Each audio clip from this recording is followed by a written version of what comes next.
வணக்கம் மக்களே, நான் ஒரு சின்ன இடைவேளைக்கு பிறகு வீடியோ போடுறேன். ஸ்ட்ரெய்ட் ஆஃப் ஹோர்முஸில் இன்னும் ப்ரெஷர் அப்படியே தான் இருக்குது. இன்னும் எவ்வளோ நாள் இந்த உலகம் ஆயில் எல்லாம் கஷ்டப்பட போகுதுன்னு பார்ப்போம்.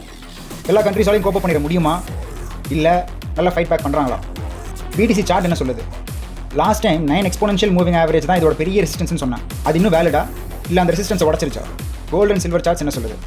நல்லா ஹோல்ட் பண்ணுதா, இல்லை அடுத்த ஃபால் காத்துட்ருக்கா? சில இன்ட்ரெஸ்டிங்கான ட்வீட்ஸோட வாங்க மக்கள், லெட்ஸ் டைவ் ரைட் இன். அதுக்கு முன்னாடி வீடியோக்கு லைக் போட்டுட்டு சேனலை சப்ஸ்கிரைப் பண்ணலன்னா சப்ஸ்கிரைப் பண்ணிட்டு அந்த பெல் ஐக்கானை கிளிக் பண்ணிடுங்க. அப்போ தான் உங்களுக்கு இன்ஸ்டன்ட் அப்டேட்ஸ் கிடைக்கும். நீங்கள் ஒரு குயிக் கால் எடுக்கலாம்.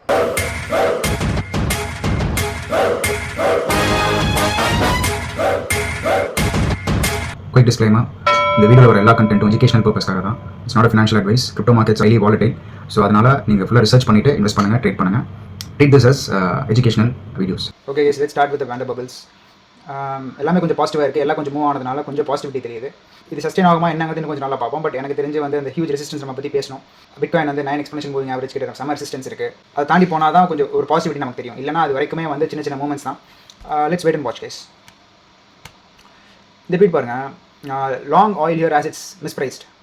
The Strait of Hormuz won't be reopening anytime soon. Iran is already bombing ships trying to get through. There have already been several incidents today. மெயினாக வந்து ஸ்ட்ரெய்ட் ஆஃப் ஹார்மஸ் வந்து இன்னுமே வந்து full control Iran கிட்ட இருக்கிறதுனால அவங்க வந்து இன்னும் situation is not normal. Oil prices வந்து இன்னும் நிறைய மூவ் ஆகும். நம்ம வந்து மண்டேஸில் நியூஸ் பார்த்தோம், இந்த டாப் G7 கண்ட்ரீஸ்லாம் சேர்ந்து அவங்க வந்து அவங்களோட ரிசர்வ்ஸில் இருக்க ஆயிலை வந்து ஷேர் பண்ணிக்கிற மாதிரி பேசிகிட்டு இருந்தோம். But that's not enough. இன்னும் தட்ஸ் நாட் இனஃப்ங்கிறத விட எவ்வளோ நாள் சஸ்டெயின் பண்ண முடியும், அந்த சஸ்டெயினபிலிட்டி எவ்வளோ நாள் இருக்குது. ஏன்னா ஈரான் வந்து அந்த சைடு பாஸ் பண்ணுற எல்லா ஷிப்ஸையும் வந்து அட்டாக் பண்ணிட்டு இருக்காங்க. அட்டாக் பண்ண ப்ளஸ் அங்கே மைன்ஸ் வேறு வச்சிருக்காங்க. There also laying mines in strait and hitting oil refineries across gulf. So வளச்சு அடிச்சிட்டு இருக்கிறதுனால oil price can go up to like 150 to 200 per barrelனு சொல்கிறாங்க. ஸோ இது நீடிச்சதுன்னா ஹியூஜ் பம்ப் இருக்குது ஆயில்னு என்ன சொல்கிறாங்க. பட் நம்ம கேஸ்னா we are close to 80% out of the oil rate. இன்னும் என்ன ஒரு 20% அந்த மாதிரி தான் இருக்குது. அது வந்து லெட்ஸ் ரைட் த ப்ராஃபிட்ஸ்ங்கிற மாதிரி விட்டுருக்காங்க. But mostly we are completely out of the oil rate. இந்த இடத்துல வெளியே வந்துட்டோம். அந்த ஒரு 20-25% எவ்வளோ மூவ் ஆகுதோ அது வந்து ஜஸ்ட் ஒரு we don't know ரைட். இது இன்னும் வந்து 150 போகலாம், இல்லை அதுக்கு மேலே கூட போகலாம். ஸோ அதுக்காக வச்சிருக்கேன். But we are mostly out of the oil trade. It was a clean trade. Yeah. அதுக்கு நம்ம டொனால்ட் ட்ரம்ப் என்ன சொல்லியிருக்காரு பாருங்க.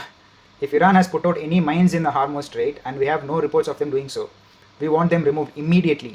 If for any reason mines were placed, மெயினாக என்ன சொல்கிறாங்கன்னா, the military consequences to Iran will be at a level never seen before.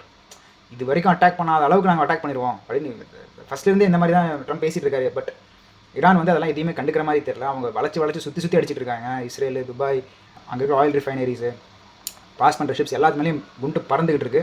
அவங்க இதுக்கெல்லாம் வந்து அசர மாதிரியும் தெரியல. இதுக்கு மேலே எவ்வளோ மறக்கணும் அவங்க பயப்படுற மாதிரியும் தெரியல. So that is how it is.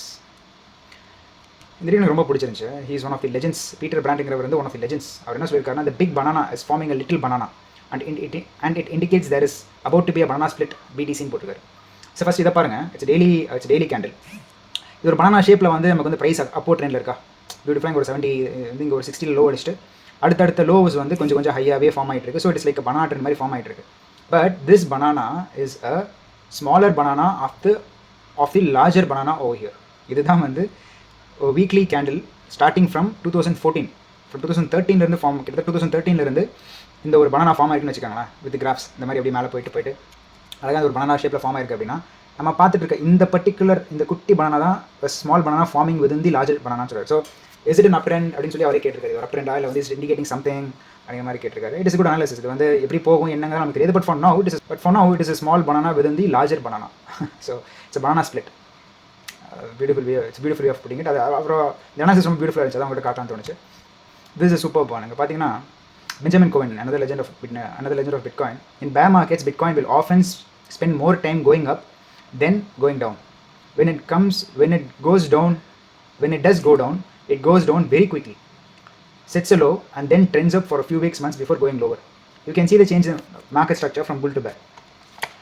இங்கே பாருங்கள், இது வந்து ரெண்டாக பிரிச்சான்னு வச்சுக்கோங்களேன். இது வந்து it is the pull run, this is the பேர் ரன். இந்த புல் ரனில் ப்ரைஸஸ் பார்த்தீங்கன்னா சட்டன் மேலே போயிடும். அப்புறம் வந்து கீழே வந்து கிராஜுவலாக கிரைண்ட் ஆகிட்டே இருக்கும். திருப்பி சட்டன் மேலே போகும். அப்புறம் கிராஜுவலாக கீழே கிரைண்ட் ஆகும். This will go on for weeks. கீழே அதே மாதிரி இந்த மேலே அப்வர்ட் மூவ்மெண்ட், இந்த bull run is pretty quick. டக்குன்னு நடந்துடும். இதிலே நம்ம பார்க்கலாம் அப்படின்னா டெய்லி எடுத்துக்கலாம். So this is a BTC upward ட்ரெண்டுன்னு வச்சுக்கோங்களேன். This is upward trend of பிடிசினா இங்கே பாருங்கள், அப் மூமெண்ட் வந்து சட்டுன்னு இங்கே சட்டு நடக்குதா. அண்ட் கீழே கன்சாலிடேஷன் பாருங்கள், கிராஜுவலாக check it goes on for weeks. then again another uptrend, then goes on for weeks and months, another uptrend, consolidation, fall. இது வரைக்கும் நம்ம bull run எடுத்துக்கிட்டா அடுத்து bear run டக்குன்னு ஃபால் ஆகுது, and this consolidation goes on for weeks and months, டக்குன்னு ஒரு fall. So அதான் அவர் சொல்கிறாரு. ஸோ bear runல நமக்கு வந்து upward movement குயிக்காக, அதாவது இந்த மூமெண்ட் பாருங்கள், it will happen within a week. ஒரு வீக்கில் சட்டுன்னு மேலே போயிட்டு அடுத்து ஒரு 2 to 3 months டவுன் ட்ரெண்ட் மாதிரி காட்டும், இப்படியே சாப் ஆகிட்டு இருக்கும். திடீர்னு அடுத்து இன்னொரு வீக்கில் இன்னொரு அப்பு, அப்புறம் ஸ்லோவாக ஒரு கிரைண்ட் ஆகும். So this is how bull market works. அதுவே பேர் மார்க்கெட்டுக்கு ஆப்போசிட். இறங்குறது சட்டுன்னு இறக்கிடுவாங்க, அப்புறம் கொஞ்சம் அப்படியே சாப் ஆகும். This will go on for 2 months 3 months திருப்பி.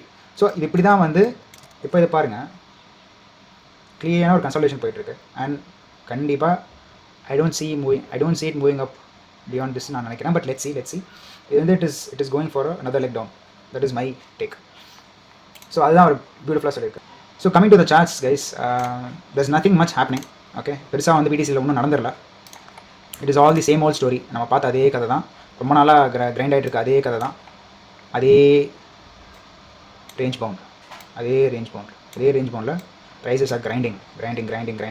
ஸோ இது வந்து நம்ம 9 எக்ஸ்போனென்ஷியல் வீக்கில் வந்து 9 எக்ஸ்போனென்ஷியல் ஆன் பண்ணிட்டோம்னா here is resistance, clear resistance where it can பட்டு திரும்பறக்கான சான்சஸ் இருக்குன்னு சொல்லியிருந்தேன். இன்னும் வந்து அதுவும் டச் கூட பண்ணல, but most likely it will touch and it will start following அப்படிங்கிறது என்னுடைய கருத்து. ப்ளஸ் லிக்விடேஷன்ஸ் அப்படின்னு பார்த்தோம்னா இங்கே பாருங்கள், என்ன cluster of liquidations are forming around 671 71 200 71 500 600 வரைக்கும். This a huge cluster of liquidations, 30 million 40 million 45 million 100 million. இது கண்டிப்பாக இந்த இடத்துக்கு வராமல் ப்ரைஸஸ் கீழே போகாதுங்கிறது என்னுடைய கருத்து. கண்டிப்பாக இது உடைக்க தான் போகுது. ஒரு சின்ன லாங் ட்ரேட் நீங்கள் எடுக்கலாம்னு நினைக்கிறேன். இது வரைக்கும் ப்ரைஸஸ் வந்துட்டு இந்த லிக்விடேஷன்ஸ் எல்லாம் சாப்பிட்டுட்டு அப்புறம் தான் இறங்கும். So which is very much likely. So prices will come சாலிடாக வந்து ப்ரைஸஸ் கேன்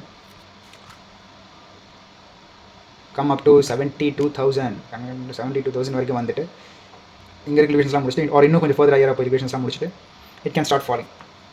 ஸோ பிடிசியில் பெருசாக ஒன்றும் இல்லை. This is what is happening. இது சின்ன ரன் கிடைச்சாலுமே திஸ் லாட் ஆஃப் ரெசிஸ்டன்ஸ். இது வரைக்கும் இதுக்கு மேலே ரெசிஸ்டன்ஸ் மட்டும்தான் இருக்குது. இதெல்லாம் கிராஸ் பண்ணி போனால் it is a huge task. Let's wait and watch. அதே தான் வந்து that same thing goes for Ethereum or Solana or anything. Is same kind of charts.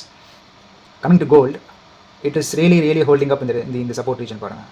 நம்ம போட்ட சப்போர்ட் ரீஜனில் it is really holding very well. இது I think it is due for the next run. இந்த massive மூவ்ஸ்க்கு அப்புறம் இந்த ascending triangle உடச்சிட்டு வெளியே வந்துச்சு. அது அடுத்த அசெண்டிங் ட்ரையாங்கில் உடச்சிட்டு வெளியே போச்சு. திருப்பி அடுத்த லெக்குக்கு தயாராகிட்டு இருக்கிற மாதிரி தான் தெரியுது பார்க்குறதுக்கு. வந்து it is very much possible that it can fly up higher பார்ப்போம். பட் இன்னும் சில நாட்களில் ஒரு கன்ஃபர்மேஷன் பார்ப்போம். இந்த ரெசிஸ்டன்ஸ் உடச்சு கீழே இறங்க ஆரம்பிச்சிருச்சுன்னா then it is different thing. But for now it is looking really bullish. இந்த ரெசிஸ்டன்ஸை ஹோல்ட் பண்ணிட்டு இருக்கிறதுனால சொல்கிறேன். Let's wait and watch guys. Silver, coming to silver, bit struggling, but let's see. கொஞ்சம் ஸ்ட்ரகிள் ஆகிட்டு தான் இருக்குது. இந்த ரெசிஸ்டன்ஸ் உடச்சிங்க வந்து நின்றுச்சு அப்படின்னா again it is still stronger. But for now it is just fighting with this resistance and this support. இந்த ரீஜன் அப்படியே ஹோல்ட் ஆகிட்டு இருக்கு. And hype massive run. நம்ம சொன்னோம் இந்த இடத்த உடச்சா பறக்கணும். And same thing has happened. It is like it has shown the real run நினைக்கிறேன். சாலிடாக பார்த்தீங்கன்னா 46% ஒரு மூவ்மெண்ட் ஆயிருக்கு without any leverage. So it is a beautiful trade. DCO all coming to oil, I think ஒரு பெரிய run காத்துட்டு இருக்குன்னு தெரியுது. ஏன்னா ஸ்டேட் ஆஃப் ஃபார்மர்ஸில் ப்ரெஷர் அப்படியே இருக்குது. அண்ட் திஸ் இஸ் ஒரு சின்ன மண்டியில் நடந்த கரெக்ஷனுக்கு அப்புறம் there's no signs of stopping for oil. It is going another leg up, no doubt. இன்னொரு லெக் அப் வந்து கண்டிப்பாக இருக்குது ஆயிலுக்கு. ஏன்னா இன்னும் பல கண்ட்ரிஸ் ஆயில் ப்ரெஷர் அப்படியே இருக்குது. nothing has been solved yet. So அதனால் வந்து I'm expecting a good run for oil. Aster same region, very much in the same region. It has to break up this thing. எப்போவெல்லாம் இங்கே resistance இங்கே வந்து படுதான் இறங்கிறது. I think அடுத்த வாட்டி படும்போது உடச்சோன்னு நினைக்கிறேன். ஏன்னா it is 1 2 3 another fourth time is always the breaking point. Let's see. But holding up strong, holding up really good. நல்லா hold ஆகிட்டு இருக்கு. So this is pretty much it guys. Thank you for joining and have a nice day ahead. நம்ம வந்து இன்னும் இன்ட்ரெஸ்டிங்கான ஒரு அனாலிசிஸில் next வீடியோவில் பார்க்கலாம்.